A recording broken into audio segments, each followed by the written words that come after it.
بسم الله الرحمن الرحيم. بسم الله الرحمن الرحيم. الحمد لله رب العالمين والعاقبة للمتقين والصلاة والسلام على أشرف الخلق والمرسلين وعلى آله وأصحابه وأتباعه أجمعين. أما بعد. عزیز طلبہ، آج کتاب الہدایہ جو 40 کا سبق نمبر 93 ہے، اور اس سبق میں ہم انشاءاللہ جنس المعیار الشرعی فی الاشیاء المختلفہ کے متعلق بات کریں گے، اور کتاب کی عبارت وَكُلُّ شَيْءٍ نَصَّ رسول اللہ صلی اللہ علیہ وسلم سے لے کر بمنزلۃ المجازفۃ تک ہوگی۔ آتے ہیں سبق کے متعلق اصول کی طرف۔ تو اصل نمبر 1، الاقوى لا يترك بالادنى، کہ ادنا کی وجہ سے اقوى کو نہیں چھوڑا جائے گا۔ اصل نمبر 2، العرف والعادت معتبرۃ فی تعیین مقتضیات النصوص، کہ نصوص کے مقتضیات کو متعین کرنے میں عادت اور عرفت کا اعتبار کیا جاتا ہے۔ اصل نمبر 3، المماثلۃ بغیر ما هو المعیار الشرعی جزاف، کہ ہر وہ چیز کہ جو معیار شرعی نہیں ہے اس میں برابری یہ اٹکل شمار ہوتا ہے۔ آتے ہیں سبق کے متعلق فصول کی طرف۔ تو جنس ہے المعیار الشرعی فی الاشیاء المختلفہ، تو اس جنس کو 2 فصول میں تقسیم کیا ہے۔ فصل نمبر 1، ما نص علیہ انہ مکیلی او وزنی، کہ کسی چیز کے مکیل یا موزونی ہونے پر نص وارد ہو تو طرفین کے نزدیک ہمیشہ کے لیے وہ کیلی یا وزنی رہے گا، اگرچہ لوگوں کی عرف و عادت بدل جائے۔ خلاف ابی یوسف، ہاں امام یوسف رحمۃ اللہ علیہ فرماتے ہیں کہ عرف کا اعتبار کیا جائے گا۔ فصل نمبر 2، لم ینص بکونہ کیلیا او وزنیا، کہ کسی چیز کے کیلی یا وزنی ہونے میں کوئی نص وارد نہ ہو تو اس صورت میں عرف کا اعتبار کیا جائے گا، کہ اگر عرفاً وہ چیز کیلی ہے تو کیلی شمار ہوگی، اور اگر وزنی ہے تو وزنی شمار ہوگی۔ آتے ہیں کتاب کے عبارت کی طرف۔ قال وَكُلُّ شَيْءٍ نَصَّ رسول اللہ صلی اللہ علیہ وسلم على تحریم التفاضل فيه كيلا فهو مكيل أبدا وإن ترك الناس الكيل فيه مثل الحنطة والشعير والتمر والملح، وكل ما نص على تحريم التفاضل فيه وزنا فهو موزون أبدا مثل الذهب والفضة، لأن النص أقوى من العرف والأقوى لا يترك بالأدنى، وما لم ينص عليه فهو محمول على عادات الناس فيه لأنها دالة۔ وعن أبي يوسف رحمه الله تعالى أنه يعتبر العرف على خلاف المنصوص عليه أيضا، لأن النص على ذلك لمكان العادة فكان هي المنظور إليها وقد تبدلت، فعلى هذا لو باع الحنطة بجنسها متساويا وزنا أو الذهب بجنسه متماثلا كيلا لا يجوز ذلك عندهما، وإن تعارفوا ذلك لتوهم الفضل على ما هو المعيار فيه كما إذا باع مجازفة، إلا أنه يجوز الإسلام في الحنطة ونحوها وزنا لوجود الاسلام فی معلومین۔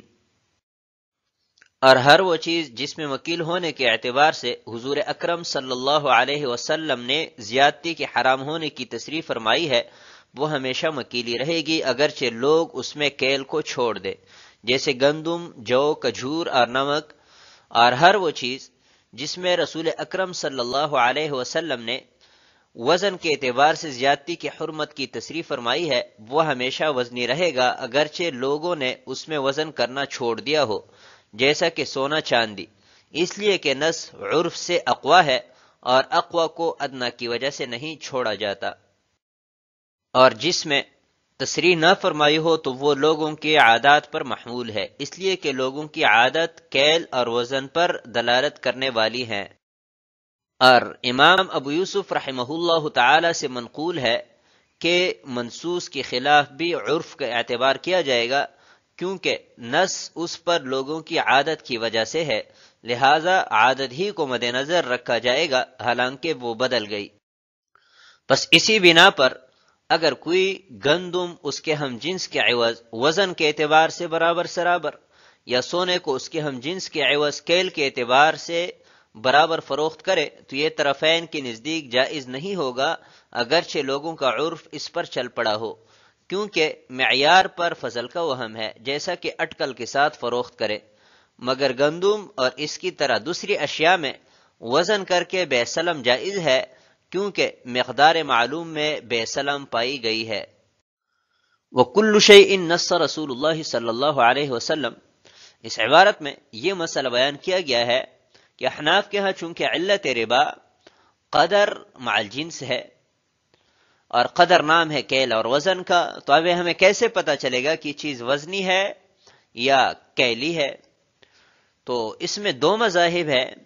ایک طرفین کا اور ایک قاضی ابو یوسف رحمہ اللہ تعالی کا۔ طرفین فرماتے ہیں کہ جس چیز میں حضور اکرم صلی اللہ علیہ وسلم تحریم تفاضل کیل کے اعتبار سے متعین فرمایا ہے تو وہ ہمیشہ کے لیے کیلی ہے، اور جس چیز میں تحریم تفاضل حضور اکرم صلی اللہ علیہ وسلم نے وزن کے اعتبار سے متعین فرمایا ہے وہ ہمیشہ کے لیے وزنی ہے، جیسا کہ گندم ہے، شعیر ہے اور کھجور، نمک وغیرہ، تو اس میں تحریم تفاضل یہ کیل کے اعتبار سے ہیں۔ سونا اور چاندی جو ہے اس میں تحریم تفاضل یہ وزن کے اعتبار سے ہیں، لہٰذا گندم، شعیر، تمر اور ملح یہ ہمیشہ کے لیے مکیلی ہے، اگرچہ لوگوں کی عادت اور عرف بدل جائے۔ اور سونے چاندی اس میں حرمت تفاضل ہمیشہ وزن کے اعتبار سے ہیں، اگرچہ لوگوں کی عادت اس میں بدل جائے۔ لأن النص اقوى من العرف، یہ طرفین کی دلیل ہے کہ نص جو ہے یہ عرف سے اقوی ہے، اور ہم نے اصل پڑھا تھا کہ الاقوى لا یترک بالادنى، کہ اقوی کو ادنی کی وجہ سے نہیں چھوڑا جائے گا۔ وعن ابی یوسف رحمہ اللہ تعالی، اور قاضی ابو یوسف رحمۃ اللہ علیہ فرماتے ہیں کہ وزن اور کیل میں عرف یہ معتبر ہے، اگرچہ نص اس کے خلاف ہو۔ مثلا گندم یہ مکیلی ہے نص کے اعتبار سے، ابھی اگر لوگوں کا عرف چل پڑے وزن کے اعتبار سے گندم میں، تو گندم میں وزن معتبر سمجھا جائے گا۔ اور دلیل وہ یہ دیتے ہیں کہ حضور اکرم صلی اللہ علیہ وسلم نے جس چیز کو مکیلی بنایا ہے وہ لوگوں کے عرف و عادت کی وجہ سے، کہ اس وقت عرف یہ چل رہا تھا، تو جب عرف بدل گیا تو نص کا تقاضا بھی بدل گیا، لہٰذا اس صورت میں ہم عرف کا اعتبار کریں گے نص کے تقاضا بدلنے کی وجہ سے۔ اس مختلفی مسئلہ میں قاضی ابو یوسف رحمہ اللہ تعالی کا جو مذہب ہے وہ مفتابی ہی ہے، جیسا کہ صاحب ہدایہ کی سنی سے بھی معلوم ہوتا ہے، اور علامہ حسکفی اور علامہ ابن عابدین رحمہ اللہ تعالی نے بھی اس پر مفصل بحث فرمائی ہے، اور صاحب فتح القدیر نے بھی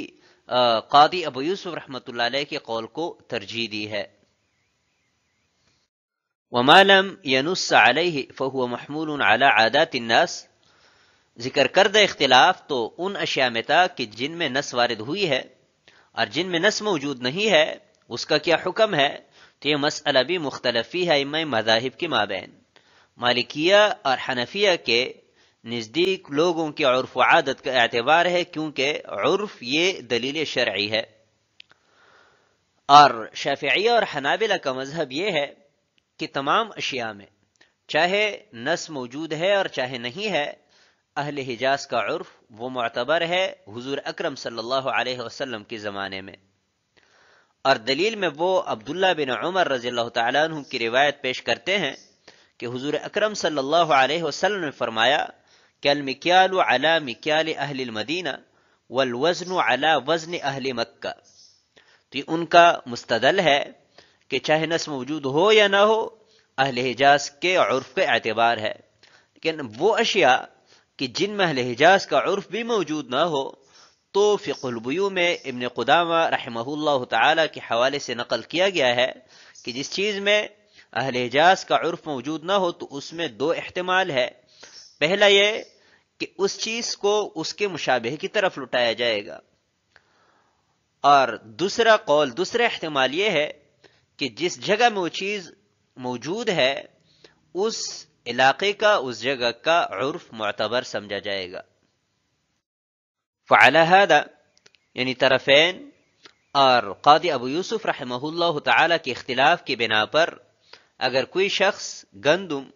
جو کہ مکیلی چیز ہے وزن کے اعتبار سے عرف و عادت کی وجہ سے برابر سرابر فروخت کریں، یا سونے چاندی کو اس کے جنس کے ساتھ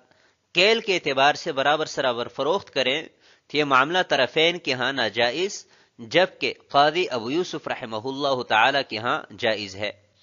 قاضی ابو یوسف رحمۃ اللہ علیہ کے ہاں جائز تو اس لیے ہے کہ عرف معتبر ہے، اور عرف چونکہ وزن کے اعتبار سے یا کیل کے اعتبار سے چل پڑا ہے تو اس اعتبار سے برابری سرابری ہے، تو اس معاملے میں شرعاً کوئی حرج نہیں ہے۔ اور طرفین کے نزدیک یہ معاملہ اس لیے ناجائز ہے کہ وہ کیل کا اعتبار کرتے ہیں مکیلی اشیاء میں، اگرچہ لوگوں کی عرف و عادت وزن کے اعتبار سے ہو، اور وزنی اشیاء میں وزن کا اعتبار کرتے ہیں اگرچہ لوگوں کی عرف و عادت وہ کیل کے اعتبار سے ہو، کیونکہ اس صورت میں کمی بیشی کا خدشہ موجود ہے، بئی طور کہ ایک طرف کی جو گندم ہے وہ تر و تازہ اور موٹا دانہ ہے، تو وہ ایک من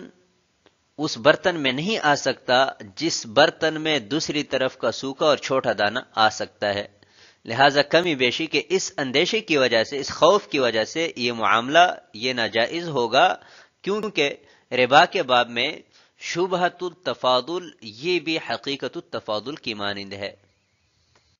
کما اذا باع مجازفتن، یعنی جیسے اموال ربویہ کو اٹکل سے فروخت کرنا ناجائز ہے تفاضل کے شبے کی وجہ سے، ایسی ہی یہ معاملہ بھی ناجائز ہے۔ الا انہ یجوز الاسلام فی الحنطۃ، ہاں بے سلم گندم میں وزن کے اعتبار سے جائز ہے، کیونکہ بے سلم میں مساوات اور برابری یہ ضروری نہیں ہے، بلکہ مسلم فی کا بئی طور معلوم ہونا کہ حوالگی کے وقت اس میں کوئی جھگڑا نہ ہو، اور وہ وزن کے اعتبار سے معلوم ہو سکتا ہے، لہذا اگر وزن کے اعتبار سے بے سلم کی گئی تو شرعاً اس میں کوئی حرج نہیں ہے۔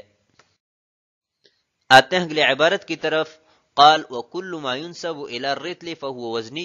معناه ما يباع بالاواقي لانها قدرت بطريق الوزن حتى يحتسب ما يباع بها وزنا، بخلاف السائر المكاييل، واذا كان موزونا فلو بيع بمكيال لا يعرف وزنه بمكيال مثله لا يجوز لتوهم الفضل في الوزن بمنزلة المجازفة۔ اور ہر وہ چیز جو رتل کی طرف منسوب ہو وہ وزنی ہے، اس کا مطلب یہ ہے کہ جو چیز اوقیہ سے فروخت کی جاتی ہے وہ وزنی ہے، کیونکہ اس کا اندازہ وزن سے کیا جاتا ہے، یہاں تک کہ جو چیز اوقیہ سے بیچی جاتی ہے وہ وزنی شمار ہوتی ہے برخلاف دوسری مکیلی اشیاء کے۔ اور جب کوئی چیز وزنی ہو پس وہ فروخت کی جائے ایسے پیمانہ سے کہ جس کا وزن معلوم نہیں ہے، ایسے پیمانہ کے عوض جو اس کا مثل ہے، تو یہ جائز نہیں ہے، کیونکہ وزن میں اضافے کا وہم ہے بمنزلہ اٹکل سے فروخت کرنے کے۔ وَكُلُّ مَا يُنْسَبُ إِلَى الرِّتْلِ، اس عبارت کو سمجھنے سے پہلے آپ یہ سمجھیں کہ رتل یہ ایک پیمانے کا نام ہے جس میں 12 اوقیہ آ سکتے ہیں،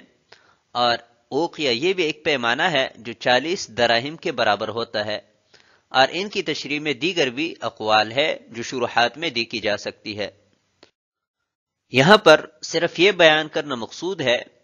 کہ جو چیز رتل یا اوقیہ سے فروخت کی جاتی ہے وہ وزنی شمار ہوگی۔ وزنی شمار ہونے کا مطلب یہ ہے کہ اس پر وزن کے احکامات وہ مرتب ہوں گے۔ لِأَنَّهَا قُدِّرَتْ بِطَرِيقِ الْوَزْنِ، ان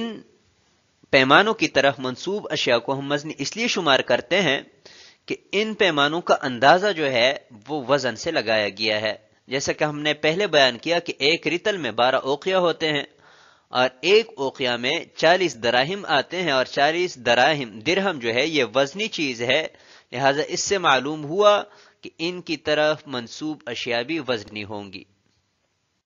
وَإِذَا كَانَ مَوْزُونًا، یہاں سے مسئلہ بیان کیا گیا ہے کہ اگر کوئی وزنی چیز یعنی وہ اشیاء کہ جو موزونات کے قبیل میں سے ہیں ایسے پیمانے کے عوض فروخت کی جائے کہ جس کا وزن معلوم نہیں ہے، تو اس میں چونکہ اضافے کا شبہ ہے اس وجہ سے معاملہ ناجائز ہوگا، کیونکہ جیسے حقیقت ربا یہ ناجائز ہے ایسی شبہۃ الربا بھی ناجائز ہے، جیسا کہ اٹکل سے مال ربویہ کو فروخت کرنا کہ وہاں پر چونکہ تفاضل کا شبہ ہے اس وجہ سے وہ ناجائز ہے، تو جیسے مجازفہ کی صورت میں ناجائز ہے ایسے ہی اس صورت میں بھی ناجائز ہوگا۔ تو آج کے سبق کو ہم اسی پر ختم کرتے ہیں۔ والسلام علیکم ورحمۃ اللہ وبرکاتہ۔